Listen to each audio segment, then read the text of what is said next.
أعوذ بالله من الشيطان الرجيم بسم الله الرحمن الرحيم رب اشرح لي صدري ويسر لي أمري واحلل عقدة من لساني يفقهوا قولي واجعل لي وزيرا من أهلي رب زدني علما رب زدني علما رب زدني علما آمین بسم اللہ الرحمن الرحیم سورۃ البقرہ آیت نمبر 124 سے آج ہم پڑھیں گے۔ اللہ کریم فرماتے ہیں اور جب ابتلا آزمایا ہم نے ابراہیم کو ربہ اس کے رب نے بکلماتین چند باتوں کے ساتھ فاتمہن تو اس نے انہیں پورا کر دیا۔ بکلماتین آپ دیکھیے کلیماتن کی جمع ہے، تو جمع ہے مؤنث ہے۔ جی اور بولے جلدی جلدی بولا کریں، شاباش۔ جمع ہے مؤنث ہے، معرفہ ہے کہ نکرہ؟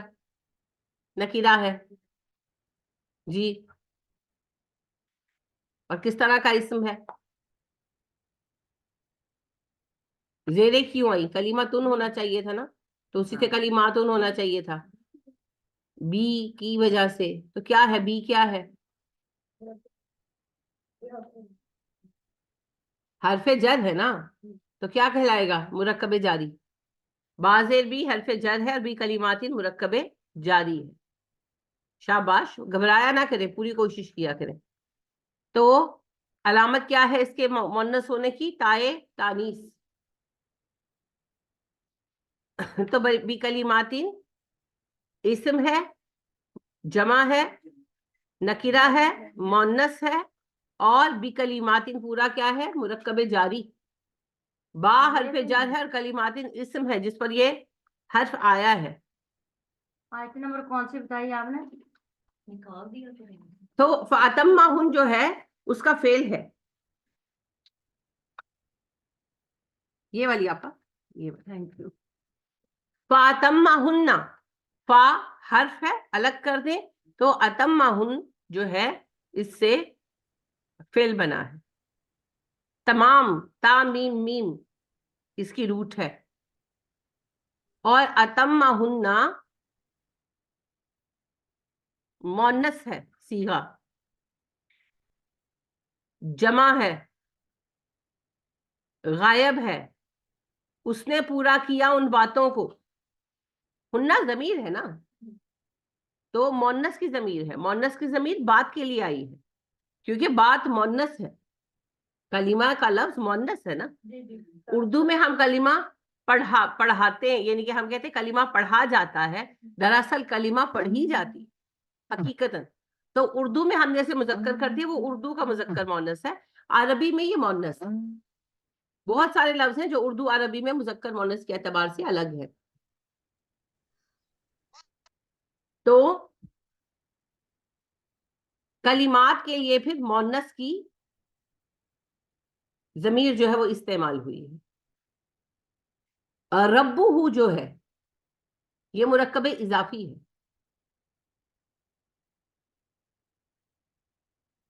اضافت کسی تعلق کو ظاہر کرتی ہے، جیسے اس کا پین، کمرے کا دروازہ، تو یہ کسی چیز کے ساتھ تعلق کا اظہار ہے نا۔ تو ربہ اس کا رب، کس کا رب؟ ابراہیم کا رب۔ ہاں جی، تو اضافت ابراہیم کی طرف ہے، تو اضاف اور مضاف الیہ ہوتے ہیں۔ اضاف ابراہیم ہے، مضاف الیہ اللہ پاک کی ذات ہے، اس کا رب۔ ابتلا کیا ہے؟ فعل ہے کہ اسم ہے؟ پہلے یہ بتایا کریں۔ فعل ہے جی، جب ماضی آپ نے کہا ہے تو آپ کو یہ نہیں پتا فعل ہے، تو کیوں لگاتے ہیں پھر اس طرح کے؟ ابتلا کیا ہوتا ہے؟ فعل ہے، آزمایا۔ فعل ہوگا تو ماضی مضارع ہوگا نا، شاباش، ماضی ہے۔ تو سب سے پہلی بات پھر کیا سمجھ آئی؟